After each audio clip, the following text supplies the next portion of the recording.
Hello everyone, it's me again. Happy New Year to everyone. I thought that since I've got my space pretty much cleaned up, I need to probably do a room tour of the organization on this side of the room, not necessarily this side. I've got new shelving on my work side, and I've got this new table. That being said, I was like, okay, it's probably time for me to do another unboxing. And since he was the first one on the stack of the Nendoroids I have left open from the end of last year, I thought I'd go ahead and start with Mr. Stark, which is Nendoroid 2497 from the anime Frieren. Frieren is an amazing anime that has taken everybody by storm.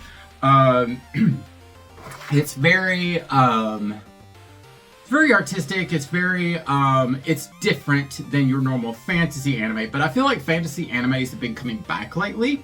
And so Stark is probably the last one I'm definitely going to get. I feel like any of the other ones that may come out for Frieren, I may get it if they go on sale or anything, but I really wanted the main three characters, especially Stark and Fern. Like, I really wanted to pose them together. So that's why I also went through all my Nendoroid stuff and found this sucker so I can actually like have them connected together, because I actually have I think it's the base from the Black Panther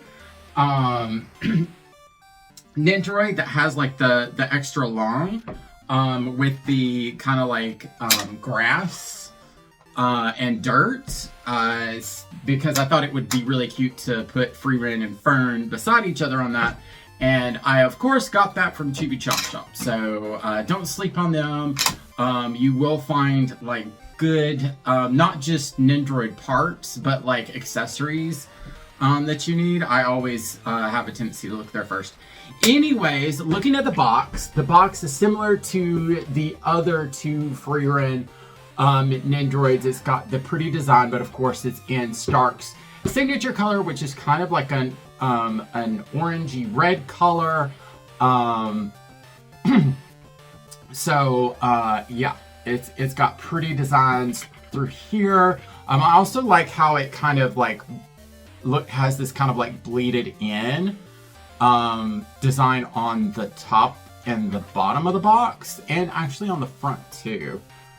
But yeah, I love when they do something a little extra with the boxes. And I don't know, I mean, I say this, but y'all probably heard that they actually are going back to these boxes.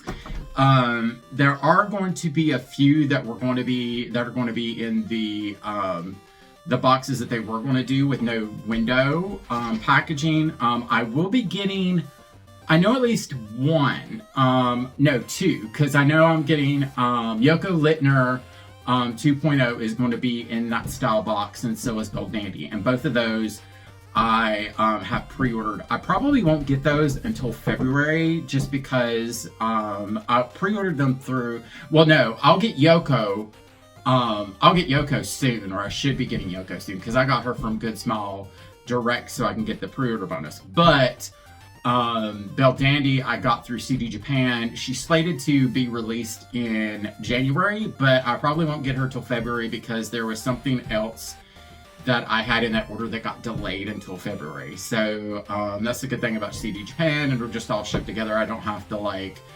it didn't split my order like Amiyami normally does. So I might need to start using them more. But the thing about it is, I feel like their shipping is just a tad bit more expensive. Because it's like I was going to buy a couple CDs from there, and it just seemed like the shipping was astronomically expensive. But their point system, I feel, is better than Amiyami. But anyways, neither here nor there. I've got to get to the point where I slow down, and I feel like this year I'm going to start slowing down. But I'm still getting my favorite characters. So Stark was a must-have for me. So that being said, enough rambling. Let's go ahead and open this guy up and take a look at him.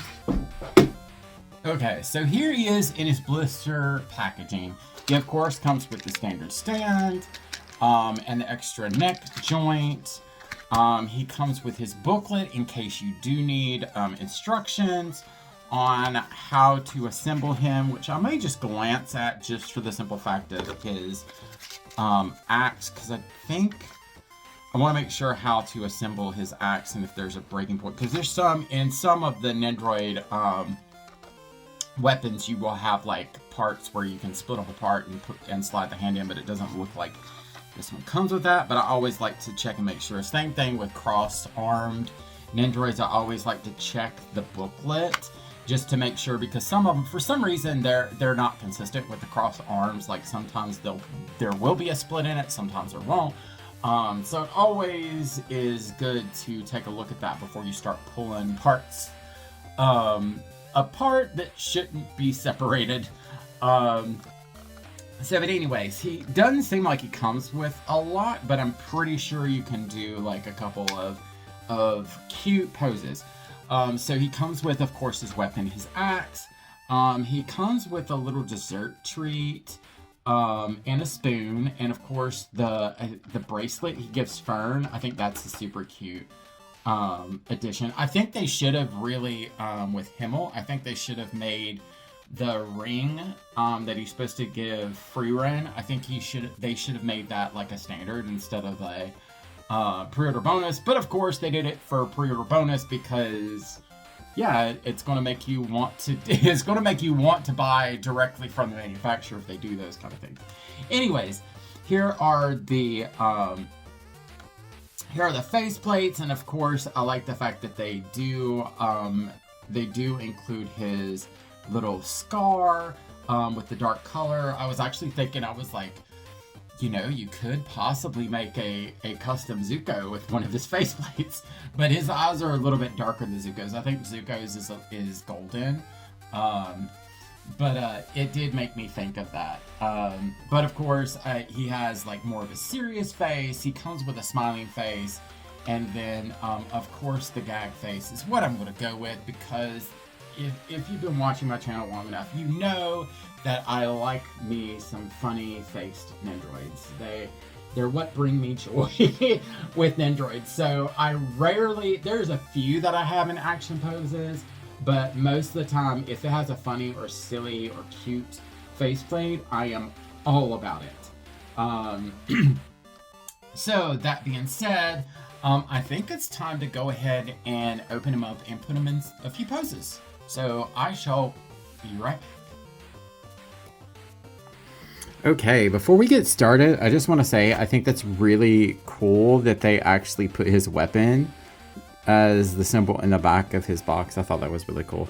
Anyways, this is the first pose. Now let me tell you, any pose that involves the axe on the back is going to be a little tricky. And I'll show you why. I'm going to turn it around in a second, but let me flip through this real quick. Right here, if you see, there's this little piece right here that you take off the regular peg in the back and you insert this. This little space is where the axe is supposed to go, but it tends to lay up against his head. I feel like they could have done it a little better.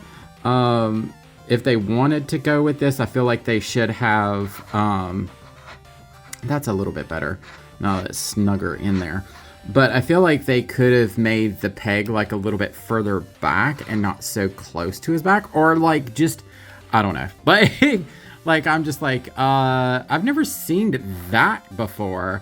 And it does look a little weird from the back if you're posing him to like the side or anything. It kind of, it's a little awkward. But from the front, it looks okay.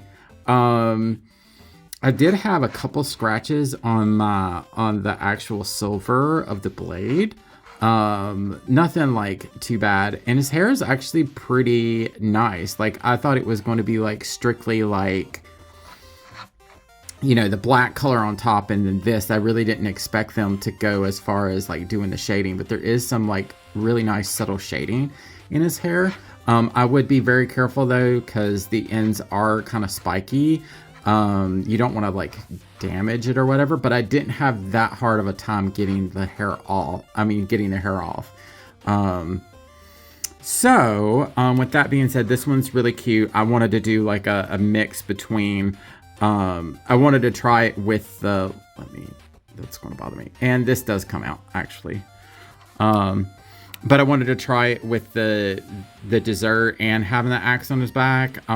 So it's really nice when you do have Nendoroids that you can do kind of different iterations of the poses that you see on the box. Like you're not strictly having to do that, because I have I think Fern's a little bit more strict on her poses. That's just because of her character design. She's a little harder to maneuver. I think the only thing that's with Stark is his axe, but now that I've got it like actually set in there, it's not too horribly bad. But it just takes a little bit of finagle, because you also have to like make sure that the peg is at the right angle for poses like this. But anyway, super cute. I'm gonna go ahead and put him in his action pose next. Okay, here is his second pose. This did take me a little bit to finagle, because he only has one gripping hand. I wish he had more than one gripping hand so that he could you could be more dynamic in the poses. Because most of the time with weapons this large, like you kind of need two hands to maneuver, unless he's just holding it to the side. But yeah, you have to use the default like open hand to kind of act like he's semi-grasping or pose it like he's semi-grasping it. And I guess that's why they kind of show it more to the side on the box. This is supposed to be similar to that pose, or I'm supposed to be doing that pose in this, but I kept on... it's just a little bit more difficult to get his hand over this part without the staff looking like it's completely... like it's too horizontal and not at an angle, because it does look kind of like slightly at an angle but not completely, where the box, it looks more slanted when he's maneuvering it. But yeah, it's still cute. I still really like it. It still gets the job done if you're going to be posing your Frieren Nendoroids in an action pose. Because I feel like they all come with some form of action poses. But like I said, like I like the goofy poses. And I feel like the goofy poses don't take up as much space. With that being said, I am going to be right back with the goofy pose. And here we are in our final pose. And let me just tell y'all, do not, under any circumstances, mess with this ring until you're done posing him. Like, for heaven's sake, like, I put this in his hand, and I sat there and I was like, okay, let me put the legs back on. And of course it fell off. And I scrambled on the floor, could not find it. It was actually in my hoodie pocket. So yeah, be very careful with this part. It kind of just slides in and just holds there. But a lot of movement, like you can see it shaking a little bit. A lot of movement is going to make it fall out. And I'm just now seeing that mine has like a white paint transfer. I might try to see if I can get that off. Or not paint transfer, just flaw. But anyways, I super duper like him. I think he's super cute.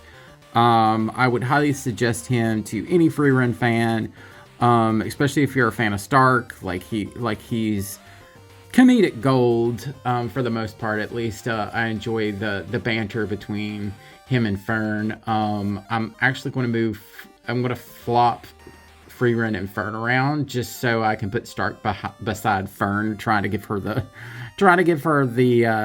bracelet in hopes that she'll forgive him, because I have her and her pouty face.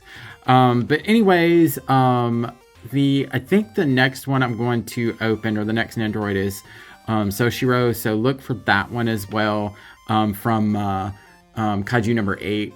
He was the only one that I got, because he at the time was my favorite, and then plus, like, he was the one that took up the least amount of space. So yeah, I went ahead and pulled the pre-order trigger on him. And plus, he's a fan favorite. But anyways, if you like this kind of stuff, leave a like, subscribe. I guess let me know. There's nothing I think of that I can ask y'all. I guess if there was more Frieren Nendoroids, but they're already coming out with a Frieren winter version. So, but yeah, anyways, I hope y'all enjoyed. Leave a like, subscribe, and I'll see y'all next time. Later.